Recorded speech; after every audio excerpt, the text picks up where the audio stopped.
रघुवंशनाथं मनोजवं मारुततुल्यवेगं जितेन्द्रियं बुद्धिमतां वरिष्ठं वातात्मजं वानरयूथमुख्यं श्रीरामदूतं शरणं प्रपद्ये। बोलिए गौरी शंकर भगवान की जय, सीतारामचंद्र भगवान की जय, अनंत बलवंत श्री हनुमंत लाल की जय। परम आदरणीय व्यासासीन श्री व्यास जी महाराज, मंच पर उपस्थित मूल पाठ करने वाले विद्वान पंडित जी, संगीत की स्वर लहरियों से इस कथा को दिव्य और भव्य बनाने वाले समस्त संगीत के बंधु, मेरी आवाज आप तक पहुंचाने के लिए जिम्मेदार साउंड से जुड़े हुए सभी बंधु और इस कथा पंडाल में उपस्थित आप सभी भक्त वृंदों के श्री चरणों में मेरा निवेदन प्रणाम स्वीकार। सबसे ज्यादा धन्यवाद दूंगा इस कथा के आयोजक मंडल का कि जिनके प्रयासों से ब्रजभूमि में श्रीमद् भागवत कथा का ये ज्ञान यज्ञ चल रहा है। ये ऐसी गंगा है जिसके लिए ना हमें हरिद्वार जाना है ना ऋषिकेश जाना है। ये गंगा स्वयं चलकर हमारे पास आती है और ये भागीरथी हमें स्नान करा के 7 दिन में चली जाती है। उस गंगा जी पे आप जाएंगे तो 1 दिन 2 दिन स्नान करेंगे, लेकिन यहाँ पूरे 7 दिन आपको स्नान करने को मिल रहा है।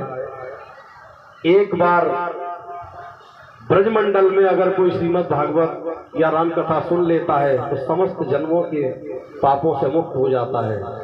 इस ब्रज की धरा को आप सभी ब्रजवासियों को पुनः प्रणाम करता हूँ। और चूंकि मैं मानस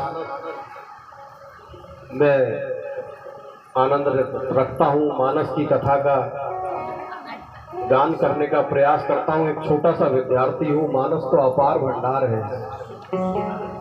बाबा तुलसीदास जी महाराज भी कहते हैं कि मैं तो मतिमंद गमार हूँ और मैं तो बाबा के बाद में उनके चरणों की धूल के बराबर भी नहीं हूँ।